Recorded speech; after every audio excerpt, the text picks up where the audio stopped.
make mistakes, but we have a way of fixing them by starting with ourselves. You might be getting harassed by an infantile family member who pathologically can't help but control you or try and manipulate you, maybe even abuse you, mentally, physically, possibly even sexually, I don't know. You know. You need to set up boundaries. A lot of these problems are caused by having no boundaries set, and if people try and cross your boundaries, you've got every right to object. But it's got to be for the right reasons. You can't just object for the sake of objecting. That's not how this works. You want to have healthy, sound boundaries that work for you and for everybody else. Not selfish, horrible boundaries that stop people from manifesting what they need to do in the environment in which this is happening. It could be work or home. I've found my situation in relationships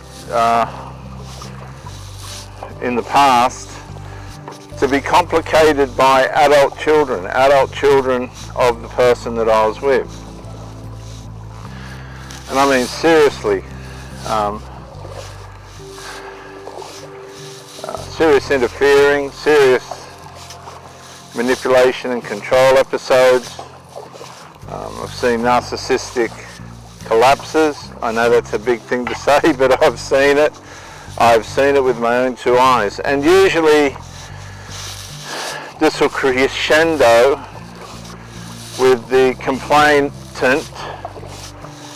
family member complainant, usually ends up with some kind of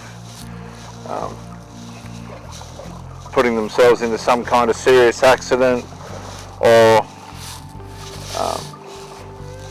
they end up with a disease or something like this. It never lasts. They'll feign horrible sicknesses and things like this, trying to indirectly make you the cause of it, to get back the foothold into the person's life that you're with. This, I don't know if this is correct, but I call it second tier interference, because these people have got direct access to the person that you're with via DNA or maternal connection, tribal connection, and they will set out to undermine you, and they won't stop until they get their way. And as I said before, it can be so graphic, so dramatic, that they'll feign illnesses or accidents, diseases and other things to get the full attention back of the person that you're with. This is what they'll do. And you'll be watching this, and the best thing I would recommend for you to do is to stay away from these people. They usually are groomed by the person that you're with to be dependent on that person. This ensures their security. I've heard these mothers say, I never want to lose him, and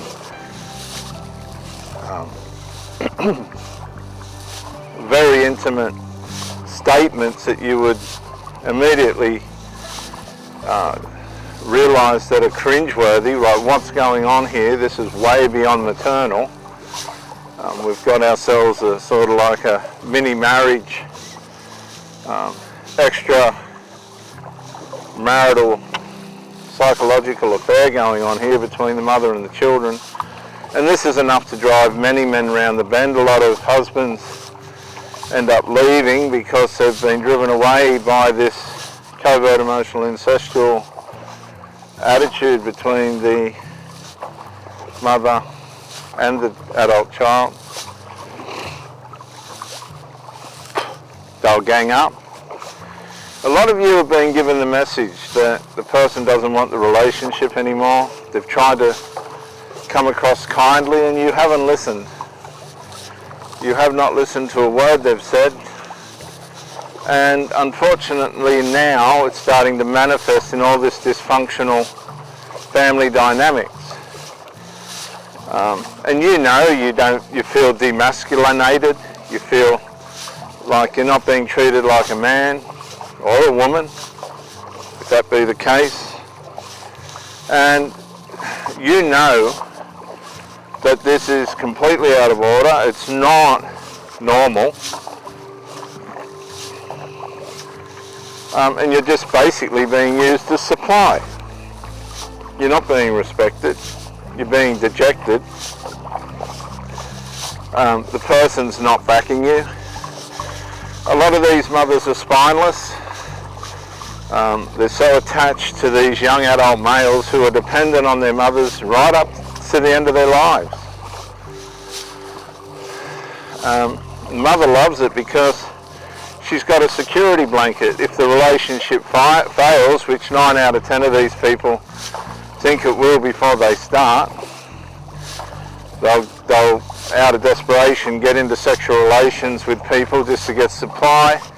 The person latches onto them, and then they go round in the cycle of this abuse until the person leaves.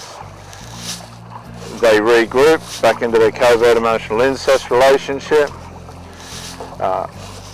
get through the calamity of it all, maybe elements of trauma, and then do it all again. The problem is these people can't discern good from bad properly. Someone good will come along, a golden opportunity to have some peace, serenity and a good life, and they can't tell the difference between a good person or an evil person. So they miss tremendous opportunities to grow in life and develop in life and to build assets in life, and they end up with people that rob them and steal from them, that are addicts, that are never going to build anything sustainable or healthy. And they end up on their own with cats, pets, ferrets, snakes, reptiles, whatever they're going to use for supply, guinea pigs. And these people are everywhere.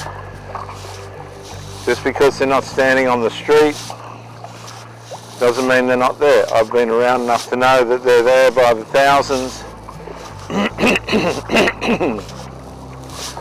And you need to be aware of this. You need to be able to discern if you're being used as supply, which could go on for years and years, or if it's a genuine attempt to build and have a relationship.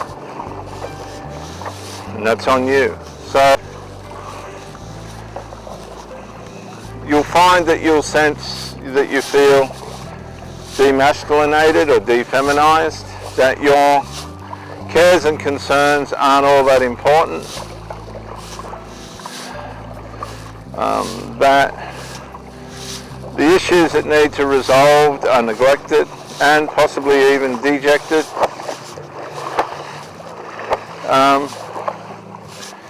And that you'll live a life of unresolved to suit the narrative of the person that you're with, and probably these family members that want to wreck everything.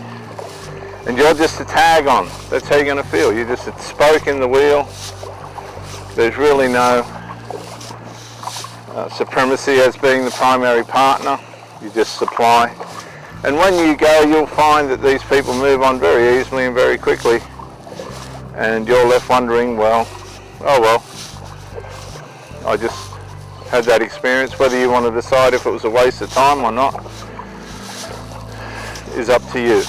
But they'll consume years, they'll consume time, and that's time you'll never get back to build something substantial. So think about this very carefully, what you're dealing with, what you're up against, what these people are doing to you, and get past the manipulation of the intimacy, because these people know how to use their sexuality to manipulate, to hold you as a convenience, and to waste years off your life.